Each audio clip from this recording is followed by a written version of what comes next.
Hello friends, સ્વાગત છે તમારું માકા સ્વાદમાં। આજે હું તમારા માટે દહીં ભલ્લાની રેસીપી લઈને આવી છું।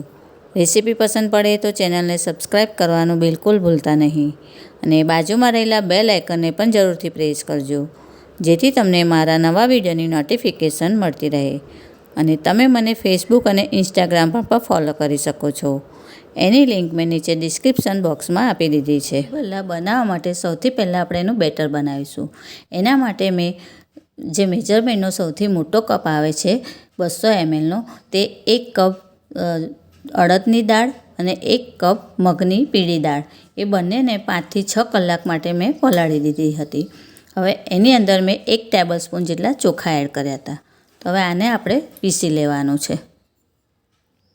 પીસતી વખતે આપણે મિક્સર જારમાં એટલી દાળ જ લેવાની છે, તેથી આવા કાણાવાળા ચમચાથી જ લેવાની, તો પાણીનો ભાગ અંદર આવે નહીં। તો હવે આને એકદમ સ્મૂથ આપણે પીસી લઈશું। પીસતી વખતે અંદર આપણે 1 વાટકી મીડિયમ ખાટું હોય એવું દહીં પણ એડ કરીશું। બેટર આપણું સરસ તૈયાર થઈ ગયું છે, પીસી લીધું છે। એને એકદમ ઝીણું પણ નહીં પીસવાનું, થોડુંક કકરું રાખવાનું। હવે આને આપણે ઢાંકીને 2 કલાક સુધી રેસ્ટ આપીશું। હવે 2 કલાક થઈ ગયા છે, તો હવે આ બેટરને આપણે એક મોટા વાસણમાં લઈ લઈશું।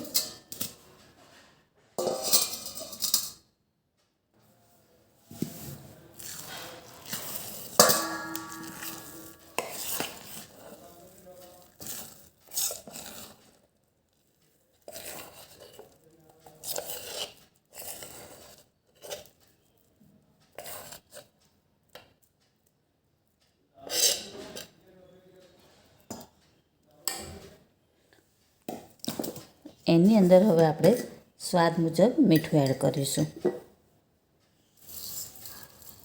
લગભગ 1 ટીસ્પૂન જેટલું, 1 ટીસ્પૂન આખું જીરું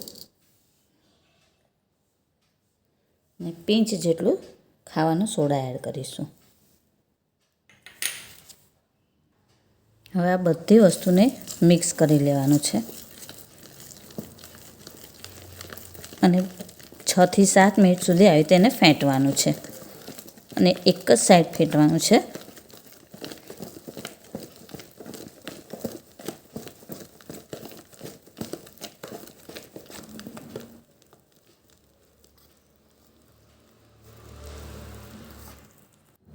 તો ફેંટ્યા પછી આપણું ખીરું આવું એકદમ હલકું થઈ જશે અને એનો કલર પણ એકદમ લાઇટ થઈ જશે। તો હવે આને આપણે સાઈડ ઉપર રાખીએ। હવે આપણું ખીરું બરાબર છે કે નહીં એ ચેક કરવા માટે આવી રીતે એક કાચના બાઉલમાં પાણી લેવાનું, કોઈ બી બાઉલ ચાલે। એની અંદર થોડું આવી રીતે ખીરું એડ કરી દેવાનું। જો આવી રીતે ઉપર તરે તો હવે આપણા ખીરું દહીંવડા બનાવવા માટે પરફેક્ટ છે। તો ચાલો હવે આપણે બનાવી લઈએ। તળવા માટે મેં આ તેલ પહેલેથી જ ગરમ કરવા મૂકી દીધું હતું, તો હવે તેલ થઈ ગયું કે નહીં એ આપણે ચેક કરી લઈએ।